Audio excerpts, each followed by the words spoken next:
Mas pinalakas na pagbabalita, komentaryong walang mintis, iba't ibang entertainment. Radyo natin to! Radyo natin to!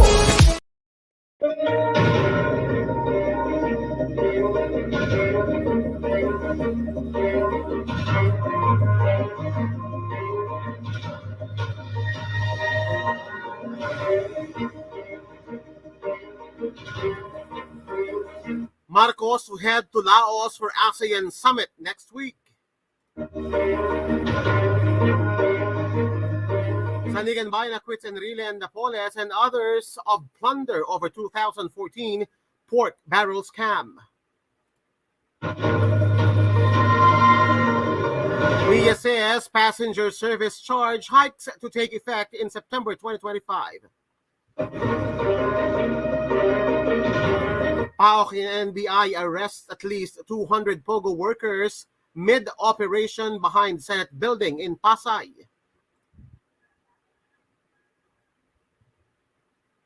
The NBI files Raps versus Alice Go and Notary Public for false signature in counter affidavit. The Department of Foreign Affairs cancels Alice Guo's Philippine passport. And PhilHealth boosts healthcare packages after final contribution hike.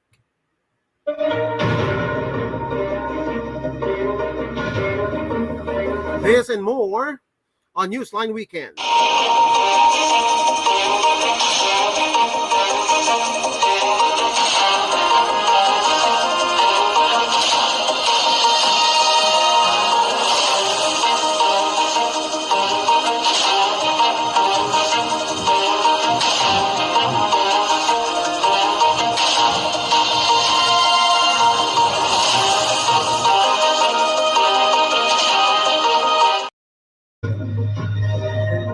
Good morning, I'm Raymond Kaibigan. Newsline Weekend begins right now.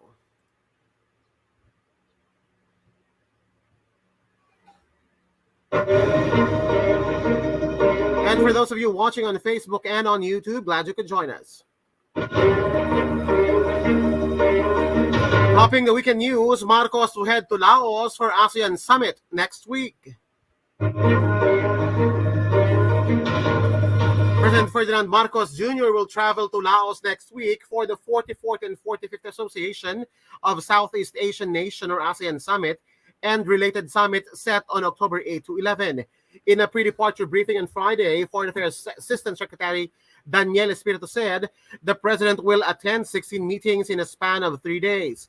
The ASEAN Summit and related summits is seen as a platform for the world leaders to discuss regional and international issues and craft policies for the ASEAN community. Marcos is expected to mention the rising tension and the increasing violent actions of China against Filipino government and civilian vessels in the West Philippine Sea, according to the foreign affairs official.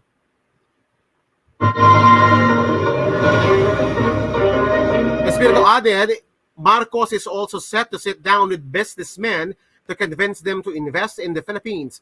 He is set to meet with TikTok executives, creators, and sellers. He added, a schedule is set for meetings with Capital A and Share Public Company. Aside from attending the summit, Marcos is also set to meet with the Filipino community in Laos.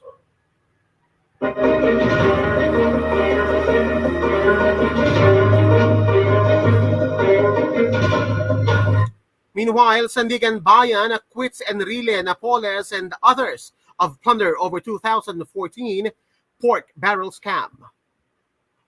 The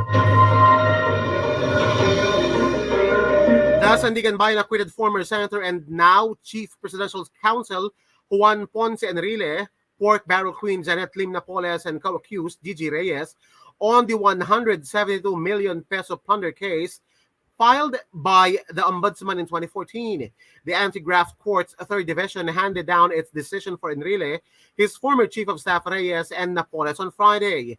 After due consideration, the court finds that the prosecution failed to prove the guilt of accused Enrile, Reyes, and Napoles of the offense charge plunder beyond reasonable doubt, the 84-page decision stated.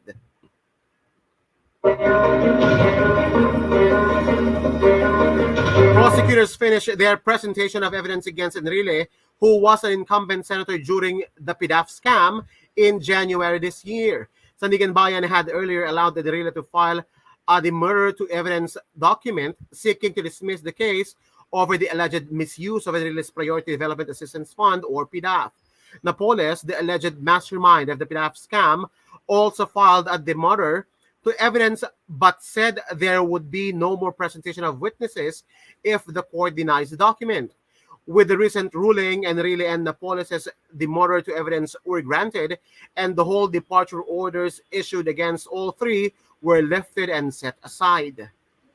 The plunder case involving Enrile has lasted 10 years since the ombudsman found sufficient evidence to charge them before the Sandigan Bayan.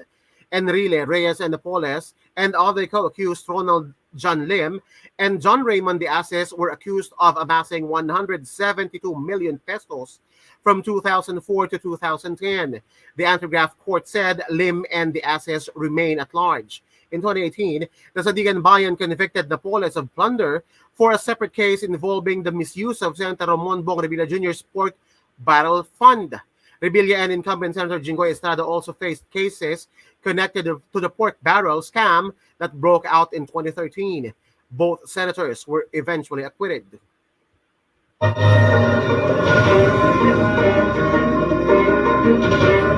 PDAF scam is a political scandal involving the alleged misuse of lump sum discretionary funds granted to members of Congress for supposed expenses on priority development projects of the government.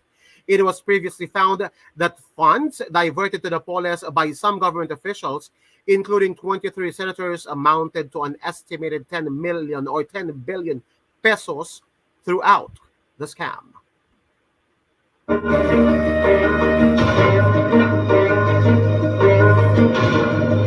In other news, Mia says passenger service charge hikes to take effect in September 2025.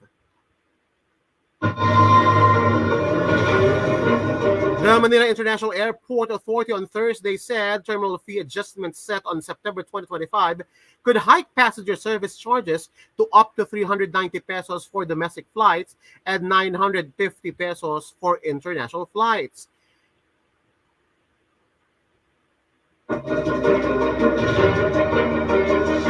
In an interview with Radyo Natin To, Mia's spokesperson Chris Bendijo said domestic passenger service charges will increase from 200 to 390. Meanwhile, passenger service charges for international flights will hike from 500 pesos to 950 pesos.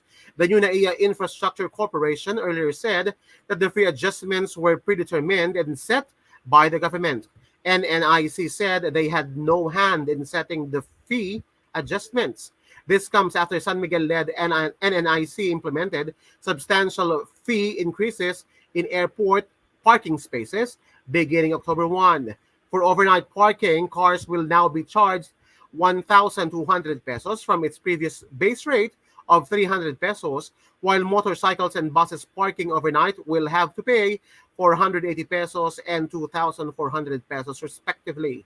NNIC won the contract to manage NAIA, which includes overseeing its maintenance operation and modernization.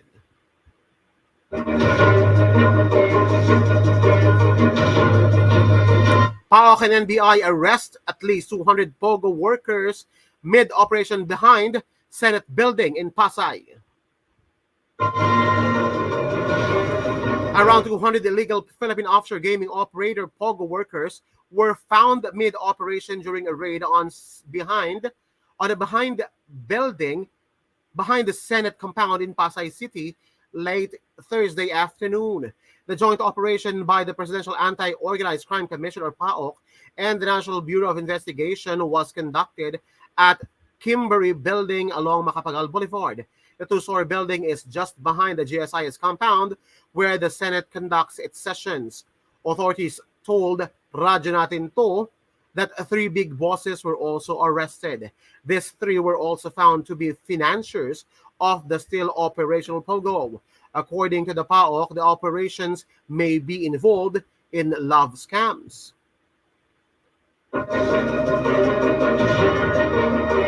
The raid happened at around 6 p.m. on Thursday. President Ferdinand Marcos Jr. in July ordered a total ban on pogos, giving the Philippine Amusement and Gaming Corporation until year-end to close down all operations in the country.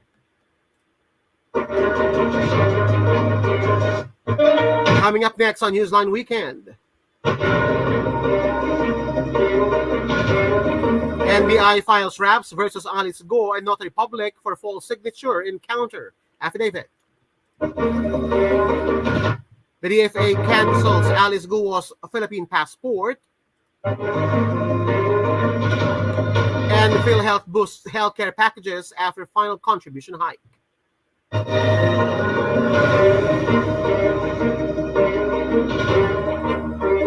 You're still tuned into Newsline Weekend. We will be right back after the break.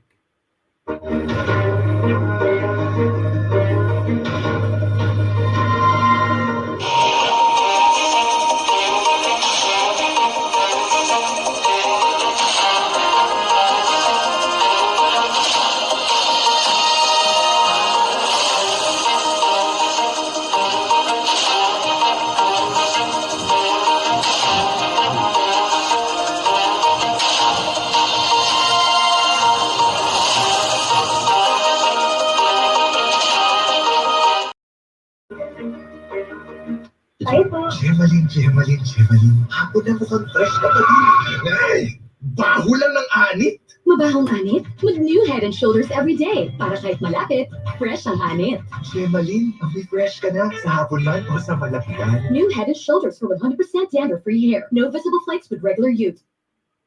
Hello, Washi! Laundry day na naman! Yay! Anong meron? Mancha ng chocolate, putik, may libag pa. Kaya natin yan! With Pride Washing Machine Detergent, may triple stain-away formula. Tanggal ang makapit, madikit, at malupis na dunit mancha.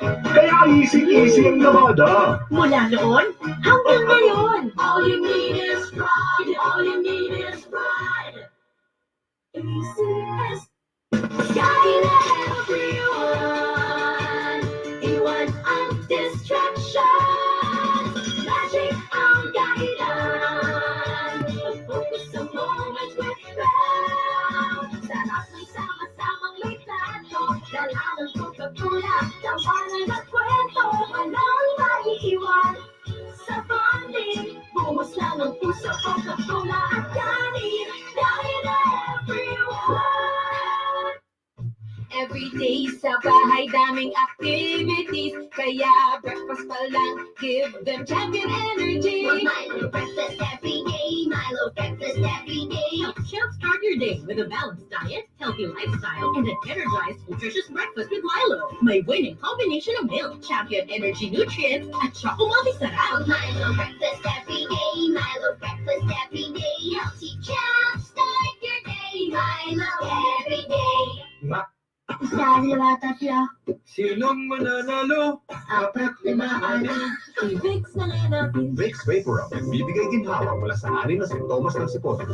Pitang wala siya, mabuti ng pakiramdam. Vicks Vapor Rub is available in Pure Gold stores nationwide. Visit your nearest branch now. I-Vicks na natin, mabuti ng pakiramdam. Camphor Plus Menthol Plus Eucalyptus Oil is the generic name of Vicks Vapor Rub. If symptoms persist, consult your doctor. Ngayon, everything starts from the home. Stay at home, work from home, school from home. Buti na lang, lagi namin kasama ang sarap na at home sa aking pamilya. Gardenia. Dahil ang gardenia bread, laging masarap, mabango, malambot, masustansya, at freshly baked every day. Kaya kami mag-anak, ngayong stay at home, laging may gardenia sa bahay. Tara, let's bagets! Gardenia time! Gardenia, laging kasama.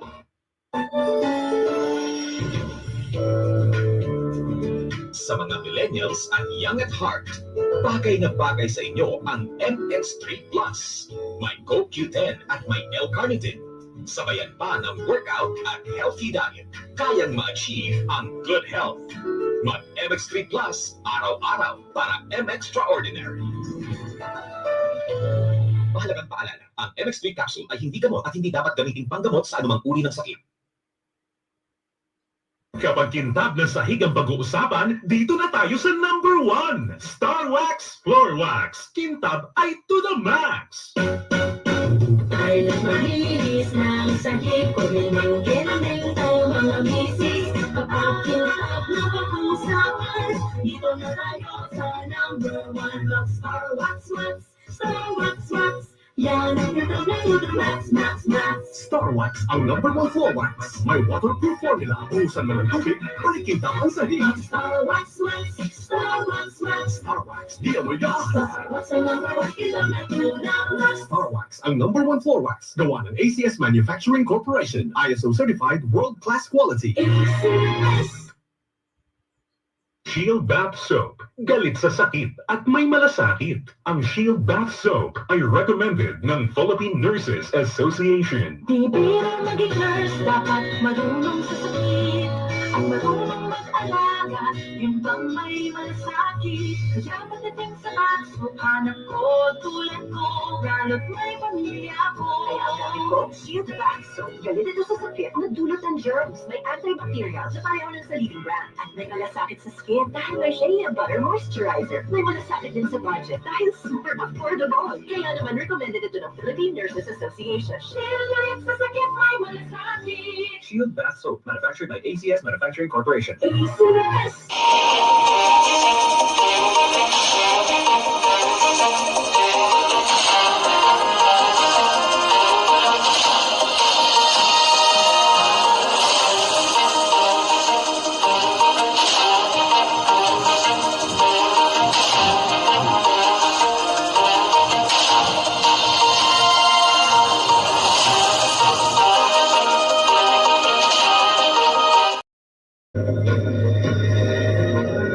You're still tuned in to Radyo Natin Newsline Weekend. I'm Raymond Kaibigan.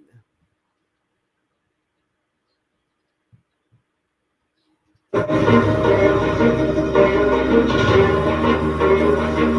NBI files Raps versus Alice Go and Notary Public for false signature in counter affidavit. The National Bureau of Investigation on Thursday filed new charges against embattled ex-mayor Alice Go and some of her lawyers for false signature found on her notarized counter affidavit. The NBI filed 4 cases against Go and her legal counsel. These charges are for falsification by a notary public, use of falsified documents, perjury, and obstruction of justice.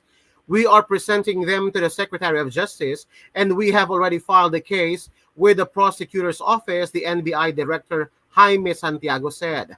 Other respondents cited with Go are lawyer Elmer Galicia, Executive Secretary to the Sual Mayor, Cheryl Ordoña Medina, Go's Secretaries Catherine Salazar and Geraldine Pepito, and Dante Catabay. All respondents cited with Go allegedly helped Go secure a notarized counter affidavit in August despite not being physically present in the country.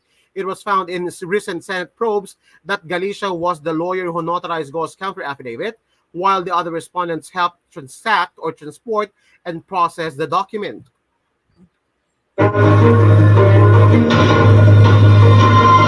Asked if Galicia will soon face a disbarment case, Justice Secretary Boying Rimulya said, "Dapat lang. We should pursue it with its logical end."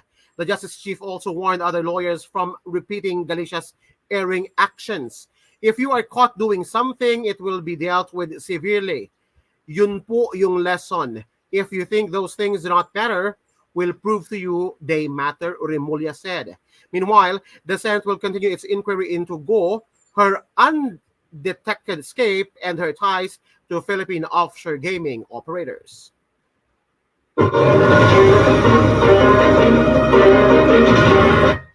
The DFA cancels Alice Go's Philippine passport. The Department of Foreign Affairs has canceled the Philippine passport of dismissed Bamban Mayor Alice Go, also known as Go Huaping, citing the findings of the National Bureau of Investigation. It said Go's passport was fraudulently obtained because it matched the fingerprints of Go Huaping. The DFA is committed to upholding the security and integrity of using or issuing Philippine passports and assures the public that fraudulent application and acquisition of passports are referred to law enforcement agencies for investigation and prosecution, it said in a statement on Friday. Senator Rizzo Ontiveros, who first publicized the NBI findings of matching fingerprints and said the result of the comparison proves that Go is a fake Filipino and she is a Chinese national masquerading as Filipino citizen to facilitate crimes in being committed by Pogo. Go has maintained her identity and rejected all allegations that she could be a Chinese spy trained to infiltrate and influence the Philippine government. She is currently detained in a Pasig jail for the non-bailable offense of qualified human trafficking.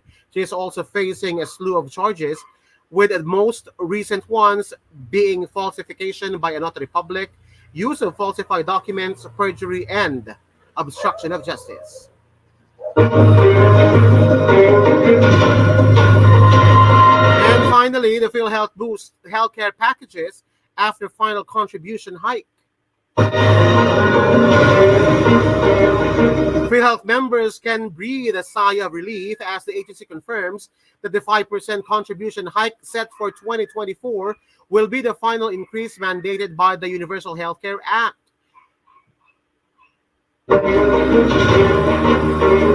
In an interview with Radyo Natin To, Dr. Israel Francis Pargas, PhilHealth spokesperson and the SVP for Health Finance Policy Sector, reassured members that no further increases are expected under the current law after the latest hike. This is the last adjustment required by law, Pargas stated.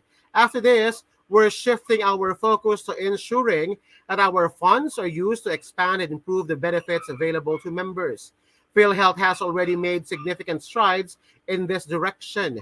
In 2023, the agency increased benefit packages for critical conditions like pneumonia and stroke, along with expanded coverages for bronchial asthma and newborn infections.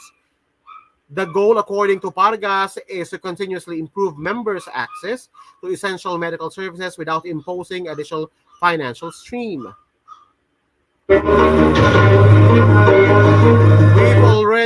We've also increased coverage for hemodialysis and dengue treatments. We want to ensure our members can access the treatments they need with minimal out-of-pocket expenses, he added. Pargas highlighted that out-of-pocket costs currently hover around 40 to 44% of the medical expenses, but aims to reduce this figure to just 30% in the coming years. PhilHealth is working to make services more accessible, particularly through its Consulta package, which offers free consultations, medications, and essential diagnostics like ultrasound and mammograms. This year's benefit increases signal the agency's commitment to improving its offerings for members while protecting them from financial risk associated with healthcare costs. Looking ahead, our members can expect more comprehensive coverage while we maintain financial sustainability, Pargas said, emphasizing that PhilHealth's funds are expected to remain viable until 2029.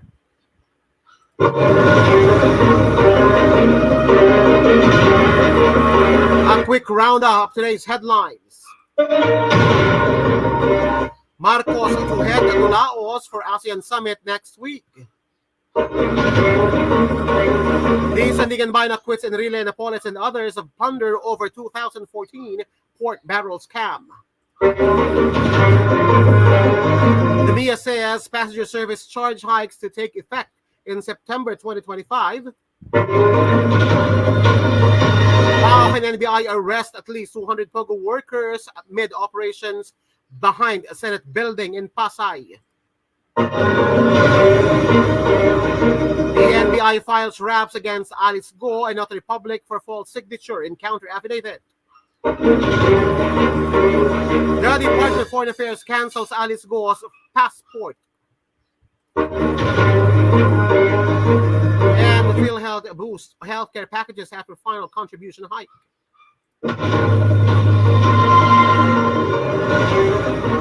And those are the stories making headlines today, October 5, 2024. For Newsline Weekend, I'm Raymond Kaibigan. Keep it here on Radyo Natin To. Usapang Popcorn is up next.